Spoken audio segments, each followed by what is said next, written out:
അപ്പോൾ നമ്മൾ ഇന്നത്തെ ക്ലാസ്സിൽ നോക്കാനായിട്ട് പോകുന്നത് ഹൂ, ഹൂം, ഹൂസ് ആൻഡ് ഹൂസ് വെച്ചിട്ടുള്ള ക്വസ്റ്റ്യൻ ടൈപ്പ് വരുന്ന ഒരു സെൻറ്റൻസ് ആണ് നമ്മൾ ഇന്നത്തെ ക്ലാസ്സിൽ നോക്കാനായിട്ട് പോകുന്നത്. അപ്പോൾ നമുക്കത് നോക്കാം ഏതൊക്കെയാണ് വരുന്നതെന്ന്. ആദ്യം വരുന്നത് ഹൂ ആണ്. ഹൂ വെച്ചിട്ട് നോക്കാം. Who lives in England. അടുത്തത് who's. Who's leading the discussion this morning. Who's your favourite politic leader.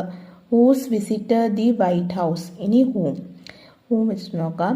Isn't that the person whom we saw this morning? That is the man whom we talked about yesterday. ഇനി last whose. Whose gloves are these? Whose glasses are these? Whose coat is this? അപ്പോൾ ഇതാണ് നമ്മൾ ഇന്നത്തെ ക്ലാസ്സിൽ നോക്കിയത്. അപ്പോൾ ഇത് വെച്ചിട്ടാണ് നമ്മൾ സെൻറ്റൻസ് നോക്കിയത്. നിങ്ങൾക്കിത് മനസ്സിലായെന്ന് വിചാരിക്കുന്നു. നിങ്ങൾക്ക് എന്തെങ്കിലും ഡൗട്ടോ കാര്യങ്ങളോ ഉണ്ടെങ്കിൽ നിങ്ങൾക്ക് തീർച്ചയായിട്ടും കമൻറ്റ് ബോക്സിൽ ചോദിക്കാവുന്നതാണ്. ഓക്കെ, സോ അപ്പോൾ അത്രയേ ഉള്ളൂ ഗൈസ്. നമുക്ക് എന്തായാലും അടുത്ത ക്ലാസ്സിൽ കാണാം. Bye guys.